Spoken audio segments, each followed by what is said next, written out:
Alright guys, welcome to part 10 of the BMW project. Today, we're going to start working on the small issues that this car still has, such as this thing, broken, taillights, not functioning, brake light's always on when the car's on, and I don't think we're going to get to this window part today, but definitely basically the back of the car has a lot of issues, and we might even try to take this wrap off and grind down the paint, because if you saw in the last video, the wrap wasn't fantastic because the old clear coat's falling off and parts of the car has clear coat, parts of the car doesn't. So today we're going to basically work on this and the back of the car, and let's start.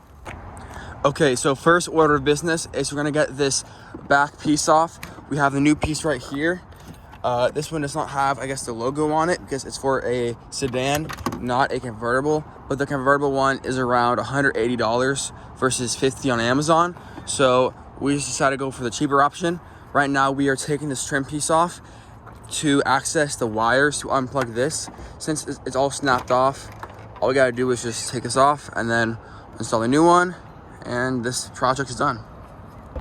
Okay, so we got the cloth trim off. And there's actually only one clip right here that you just unplug. I'm gonna do it with two hands. I don't know how to unplug it. And it's that easy. Okay guys, it's the next day. And the first order of business is to install the rear trunk lid. We have basically the tools to be able to cut a hole through the new trim for the keyhole.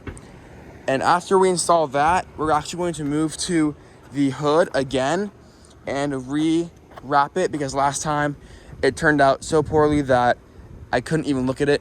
So we took the wrap back off, and actually today we're going to basically grind and sand the paint clean off so it's much smoother, and we're gonna spend a lot more time on the wrap. It's hot out today as well, so that should help us with basically morphing the wrap around the hood, and let's hope it can be a better result than it was last time. Let's go. Okay guys, we forgot to film for this part, but pretty much all we did was screw out a hole for the key lock, and this thing pretty much works. So we just finished up the back trim piece. All we pretty much had to do was cut out a hole for the key lock, and everything else is plug and play. This is for a sedan, but it pretty much all lined up besides the keyhole and the logo. I press it, opens up. That's all you have to do. So now we're gonna move on to basically sanding the front hood. Okay guys, so we're actually gonna sand the hood down.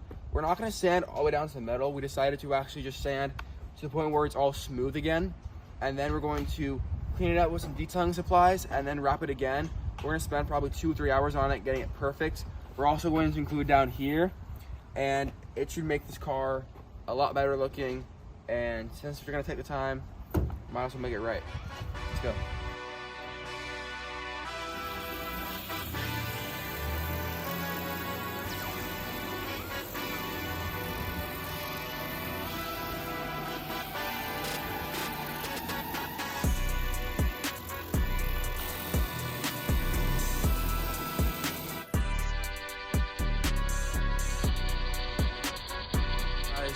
You just saw the montage, and this thing is coming along pretty well. Everything from basically here up to here is super smooth. It doesn't look smooth, but I'm telling you right now it is. We have probably at least 20 more minutes to go to finish the rest of the hood. It wasn't as bad as this side. It should go on faster. This whole middle part is basically perfect.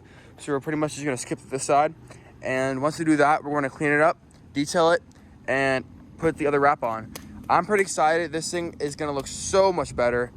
And after that, we're gonna probably work on the bumper if we wanted to, and the tires and wheels need to be rebalanced. So maybe in a few days, we're gonna take those to a wheel balancing shop, get those rebalanced, and this car should be pretty good. So we have finished sanding the entire hood down. It is very smooth the entire way, and I feel like we did a very good job. Everything is very smooth, as you can see, and it's ready for the detail, because there's obviously a lot of dust still on the car. So I have my detailing supplies over there. We're going to make this thing clean, polish it again, clean slate, and it'd be ready to go for the wrap.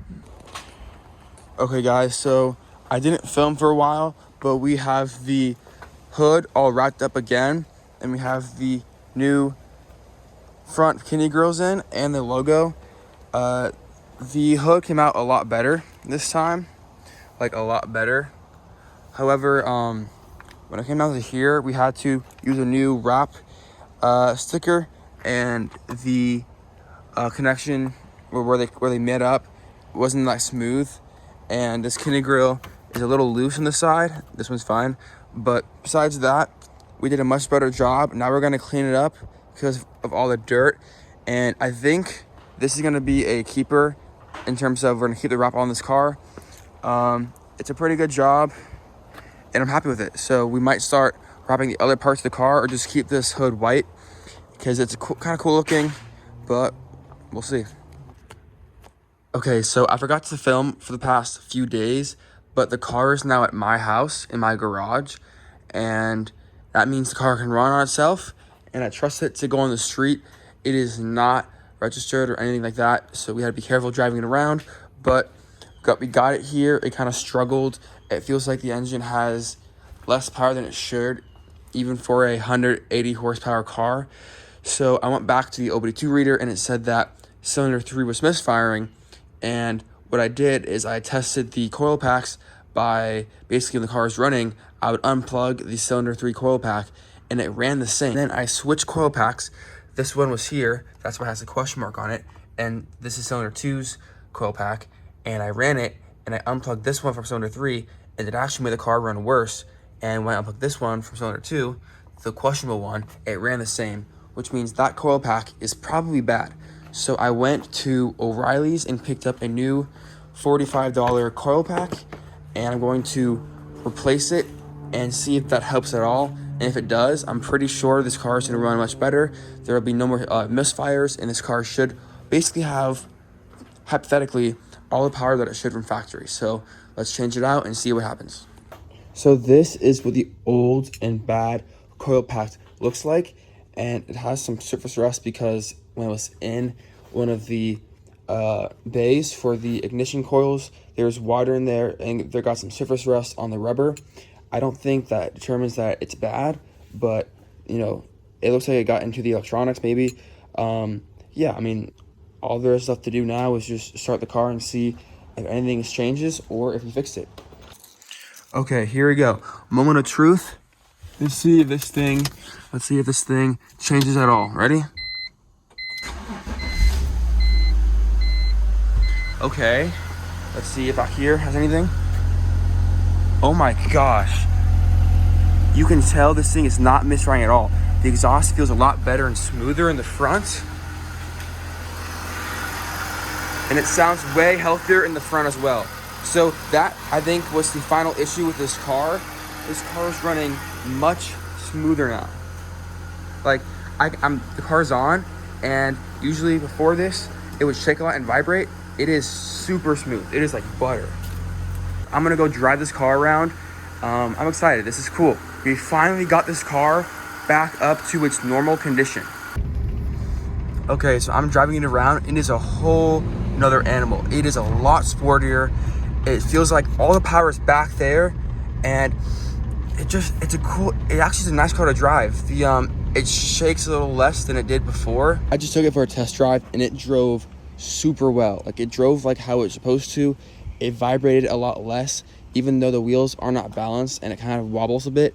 You can tell the engine is much healthier now. And then the next problem with this car, for the engine at least, is the coolant is, let's just say, not staying in the engine. This, I guess, coolant box or reservoir is just leaking a lot, and it is basically leaking so much to the point where however much coolant I put in, it just leaks out whenever I drive it. So the next part, I guess, has to be fixing this coolant leak issue. It's a massive coolant leak because I think there's a big crack in the coolant reservoir box.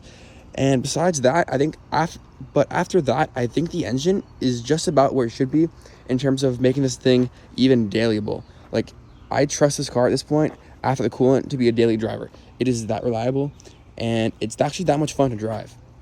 The last issue this car needs to be fixed before I can register it for real is these two lights here, the reverse light, the turn signal, and the brake light are all not working on this side. This tail light works and this side works.